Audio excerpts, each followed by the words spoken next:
Hello guys, good evening everyone. आप सबका एक और नए व्लॉग रीति व्लॉग में स्वागत है।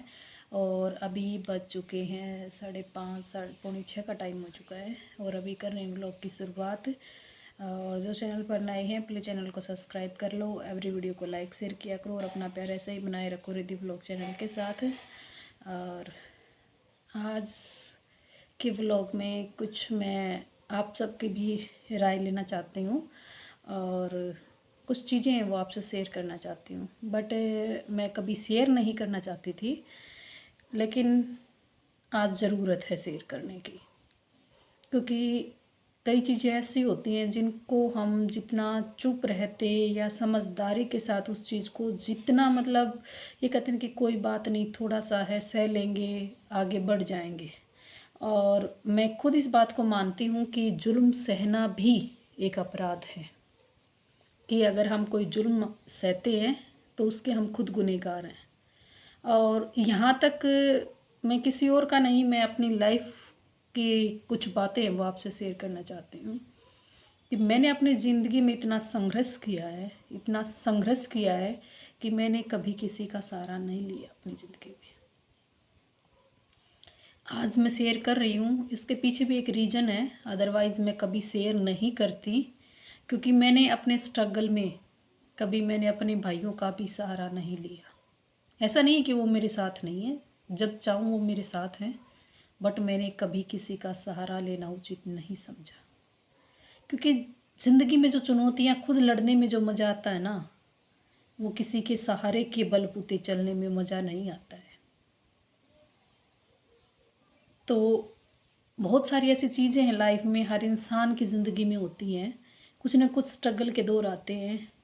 लेकिन मैंने एक अनुभव अपने जीवन से लिया है कि जो दुख तकलीफ़ आपको अपनों से मिलती है ना, वो किसी दूसरे से नहीं मिलती है।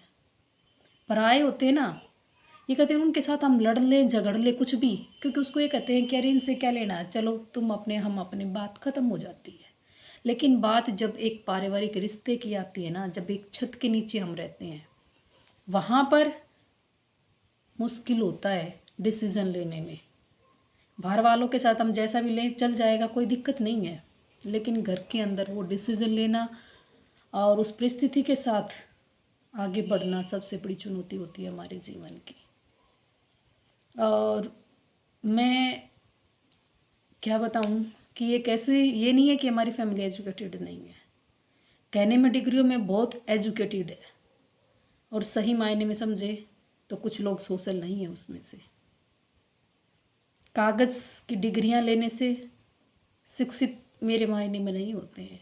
सही मायने में शिक्षा वही है कि जो आपके व्यवहार में झलके, जो सामाजिक हो, आपके और आपके समाज, आपके परिवार के हित के लिए हो, तो मैं उसको शिक्षा मानती हूँ।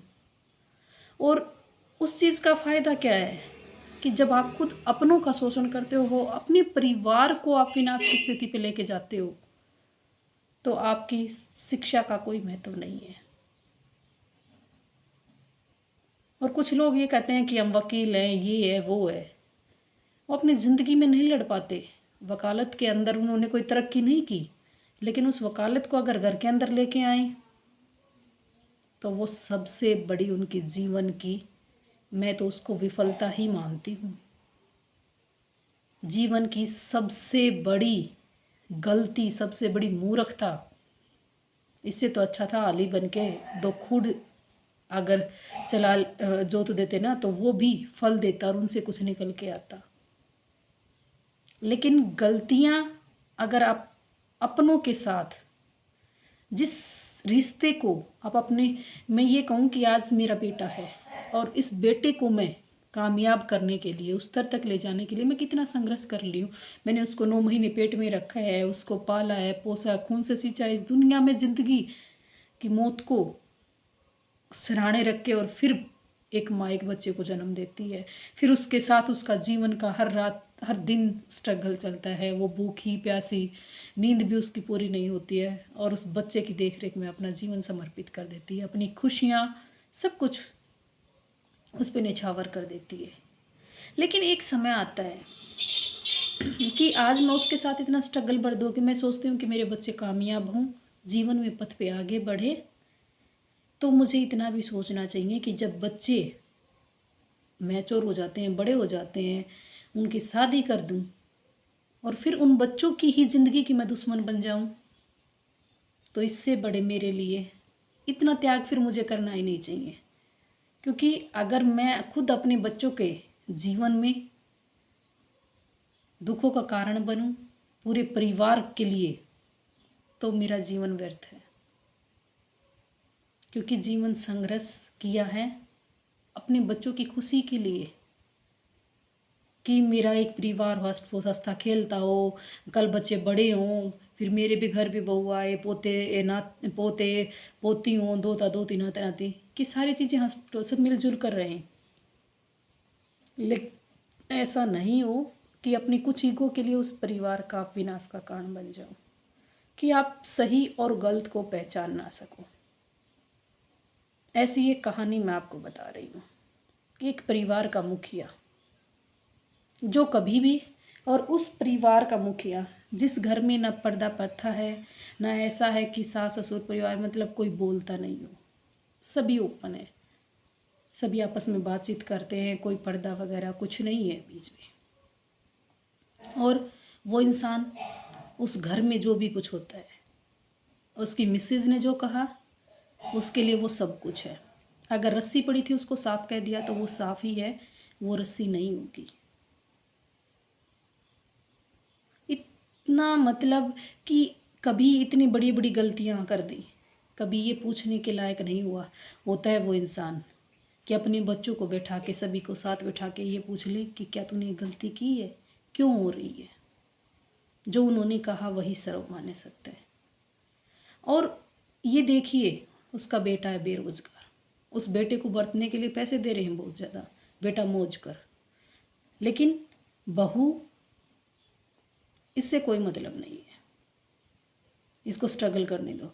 मतलब बहू को निकालने की कि कहीं इतना प्रताड़ित शुरू से और आज तक उसको किया जा रहा है कि या तो वो ज़िंदगी त्याग दे या इस घर को त्याग दे।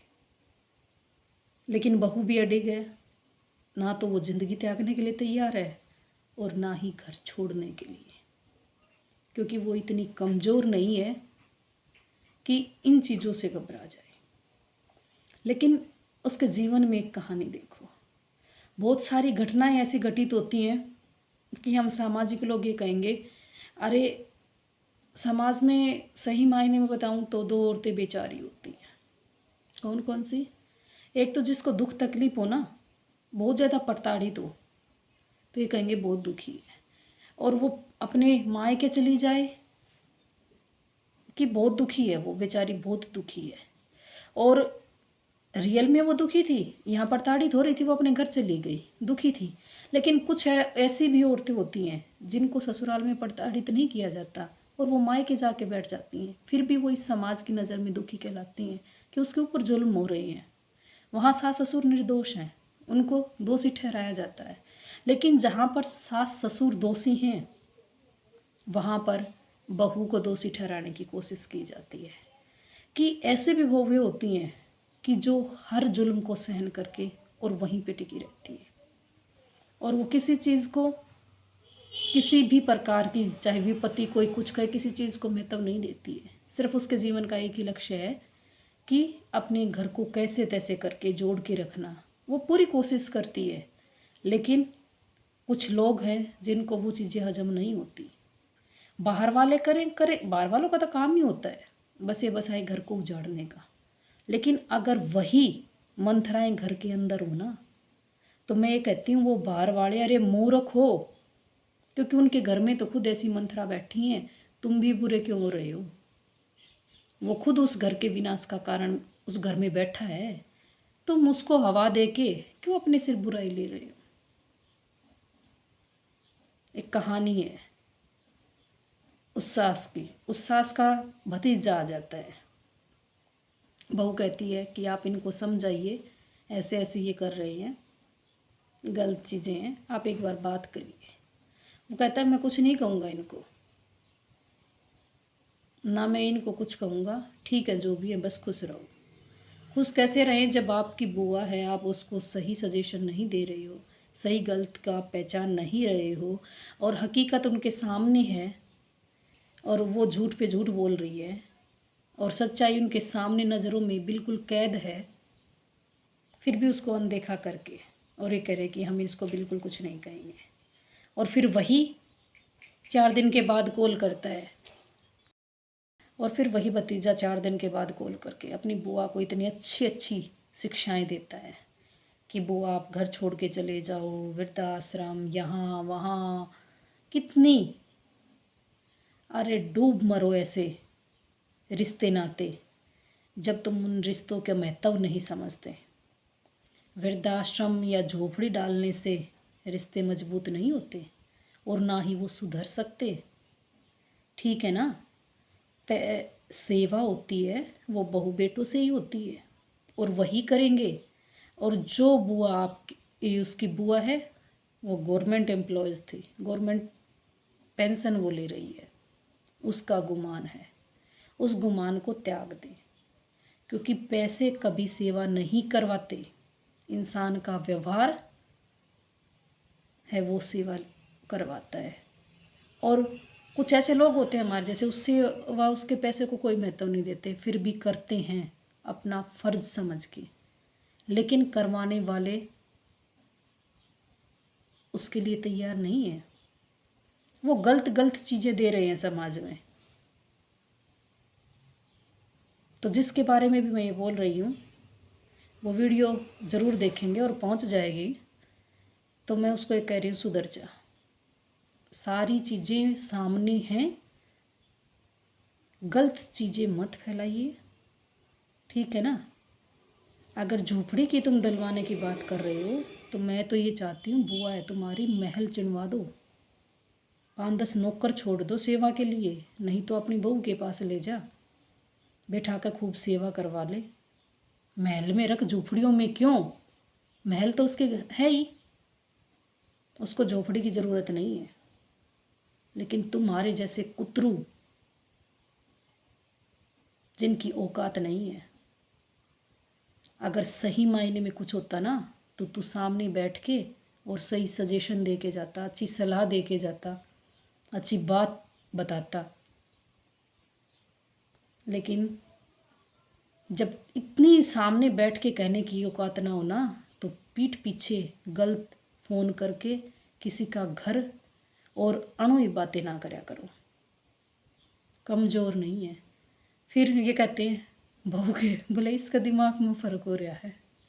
सही मायने में ये दिमाग में फ़र्क आया होगा, और प्रूफ जब मैं डाल ले जाएंगे ना सोशल मीडिया में उसके खिलाफ, तो पता चल जाएगा उसको कि पागल कौन है और समझदार कौन है। कितने दिनों से एक मर्यादा में रह के घुट घुट के जीवन जी रही थी, हर रोज़ ऐसा नहीं आएगा। कहते ना पाप का घड़ा, वो कह रही है कि पाप का घड़ा भर चुका है और अब वो छलकेगा। वो उसको घड़ा है, वो ऑब्जर्व नहीं कर पाएगा उसमें कुछ और, ठीक है ना। तो ऐसे लोगों को क्या कहना चाहोगे आप, जो किसी दूसरे के घर का नाश करते हैं, विनाश करते हैं। और आगे बताएंगे उसकी पूरी कहानी नेक्स्ट व्लॉग में। आज के व्लॉग में इतना ही, कल फिर मिलेंगे एक और नए व्लॉग के साथ। और जो चैनल पर नए हैं प्लीज़ चैनल को सब्सक्राइब कर लो और एवरी वीडियो को लाइक शेयर किया करो। बस अंत में एक ही संदेश देना चाहूँगी कि जो औरत इतने सालों से संघर्ष कर रही है ना, जिसने भूख प्यासी रहकर, अकेले रहकर, किसी का सहारा ना लेकर जीवन में जो आगे बढ़ी है ना, वो इतनी कमज़ोर नहीं है, ठीक है ना। तुम कहने को पैंट बुशर्ट पहन के निकलते हो और फिर दो बात सही नहीं कह सकते दो लोगों के बीच में।